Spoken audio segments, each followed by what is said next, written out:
Hey, everybody, and welcome back to Trying to with Leah. If you are new here, welcome. This channel is all about healing, choosing ourselves, choosing to learn self love and compassion, and advocating for a better world. We work on ourselves daily so that we can show up better for ourselves and for others. If you're interested in walking that kind of a path, join me every Tuesday and I will talk about things that I personally struggle with and how I work through them. Because honestly, one of the most beautiful things about the internet is that anyone at any point in time can access the tools that they need to help themselves if they choose to. And for me, I feel like if I've been lucky enough to learn how to overcome some really hard things in my life, then it's my responsibility as well as my passion to share that with other people for free so that maybe it helps somebody else too. So, one thing that I think we all struggle with as humans is getting stuck in cycles, stuck in feelings of lack, loss, or sadness, stuck focusing on what we don't have instead of what we do have. So let's start off with an emotion that I spent all too much time in over the past couple of decades, and that is sadness. Sometimes emotions don't feel like something you're experiencing, they feel more like something you're stuck in. Like, no matter what you do, you can't think your way out of it. And that feeling is so real. But here's something that I've learned: emotions are not permanent places, they're more like waves. And when you're in the middle of one, it can feel endless, like it's never going to pass, but it will. Not because you force it to, and not because you ignore it, but because emotions are meant to move. So instead of trying to escape what you're feeling, maybe try sitting with it instead. Let it move through you instead of trying to hold it all in. Okay, so I want to walk you through something that completely changed how I see my emotions. If you can, take a moment and close your eyes. Bring your attention to your stomach.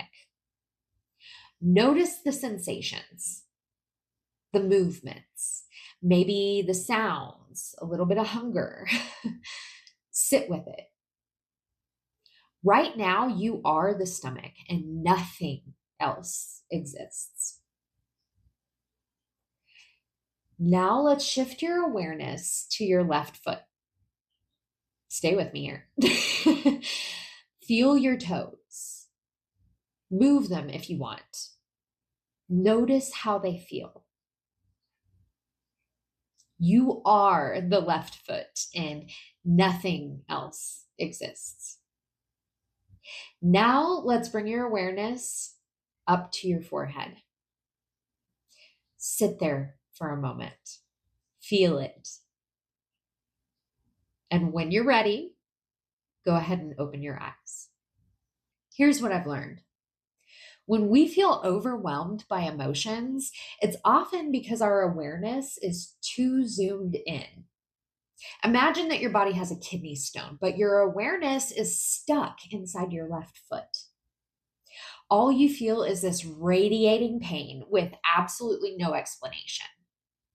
But if you zoom out, if you shift your awareness to the whole body, you understand what's happening. And once you understand, you can respond better. That's what emotions are. They're not the enemy, they're signals. Here's the thing: we do not get to pick and choose which emotions we feel. If we could, most of us would probably constantly just choose to be in a state of happiness, but that's not how we're built. Emotions are meant to be felt, processed, moved through, not avoided. So let's talk about shame. Shame is one of the most complex emotions that we carry. And a lot of that starts in childhood. We're taught directly or indirectly that certain parts of us are wrong. But when you really think about it, most of the things that we were shamed for are just human. Being awkward or being emotional or being weird or clumsy. And honestly, I have realized something essential. We're all weird. Every single one of us. Every single person that I have ever met in my entire life is weird. Some of us are just a lot better at hiding it than others. But one of the things that really stands out to me that I've noticed recently is how we treat boys and emotions. Little boys are often told not to cry and to toughen up. But as a mom, and especially a boy mom, that does not always sit right with me. I want my son to be strong, but also emotionally aware, to know that it's okay to cry and that emotions are not weakness, they're information. Now, teaching a kid when and how to express emotions appropriately, that part is hard. So, if you have tips, please leave them in the comments. I would genuinely love that. Because I think that we need to shift how we teach the next generation. I think that we need to shift from suppressing emotions to processing them. So, what is the purpose of emotions? I like to see them as signals. They help us process experiences and they point out things that we might not consciously notice. Let me give you a personal example. I have talked before about my fertility struggles and medical trauma, but I haven't fully shared the ending of all of that. A couple or a few years after I had my son, I had to undergo a partial hysterectomy. And at the time, I was so much in pain and discomfort that I wanted it and I was begging for relief. And afterward, I felt amazing because those problems were gone. And I felt gratitude for about a year um, until one day it hit me that I would never be able to have another child. And when that realization came, it kind of felt like I was being pulled into a riptide. It was overwhelming. It was very final. And if you've ever experienced something like that, I definitely see you. You are not alone, and it is extremely hard to come to terms with that. So, what do you do with emotions that you cannot change? About the only thing you can do is to shift your perspective. I could have chosen to stay in that sadness forever, and it probably would have been easier because it's familiar. But instead, I chose to shift my focus. Yes, I cannot have more children physically, but I can focus on being the best mother and stepmother I have to the children that I have now. And of course, if I ever feel called to it in the future, there's always other paths. There's adoption, there's fostering. But for now, for me, my heart feels full with what I have. And that shift in perspective changes everything. All right, so let's talk about jealousy. That feeling of why do they have it and I don't? It can feel really unfair, especially when it seems like others didn't even have to work for it. It can make you question your worth. But here's a hard truth. Sometimes the things we want aren't what we need. You're on your own path, just like I'm on my own path. And I truly believe that life gives you what you need. Not always what you want, but definitely what you need.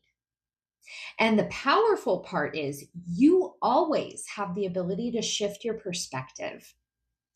Even if at first it feels a little silly or even a little delusional, sometimes that shift is exactly what gets you unstuck.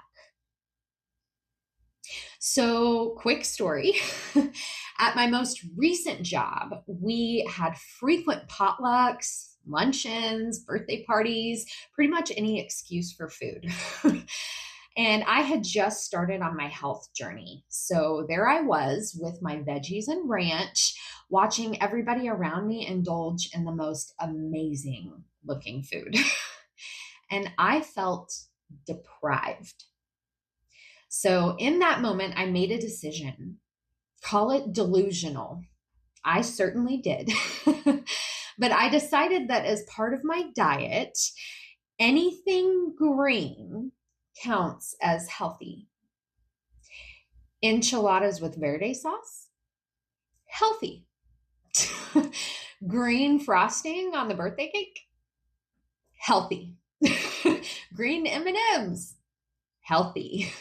It was completely unhinged, but it did do something that was completely unexpected. Instead of feeling like I was constantly depriving myself, I felt like I had options. Like I was still allowed to enjoy things, but in a much more balanced way. So I'd still have a small piece of cake and call it healthy.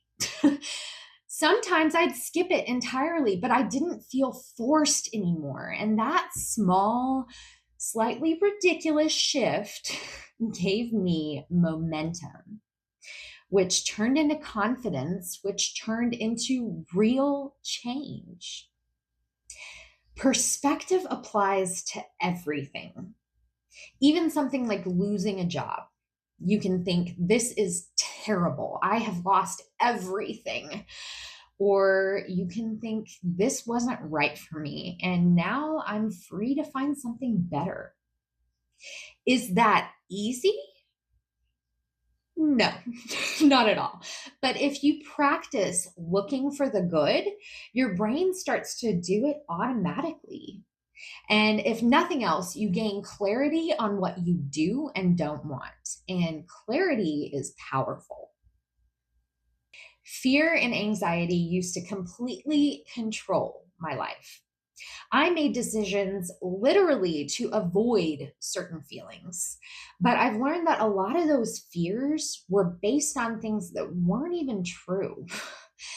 Like that I would be rejected or abandoned if I acted a certain way or did certain things, or if I was really just myself. And it boiled down mostly to just being self induced. But now, when these feelings come up, I view them as tools, signals, and not dictators. And of course, there are good emotions, joy, love, and gratitude. And I think we all want to live there. But imagine a movie with no conflict, no struggle, no growth. It would be boring. Life is not about avoiding darkness, it's about facing your darkness and growing through it. So, if you are learning to feel your emotions or even just to try to identify them for the first time, keep going, even when it feels like nothing is changing for you. Because one day you're going to look back and realize that everything has changed. Thank you so much for being here and for doing this work with me.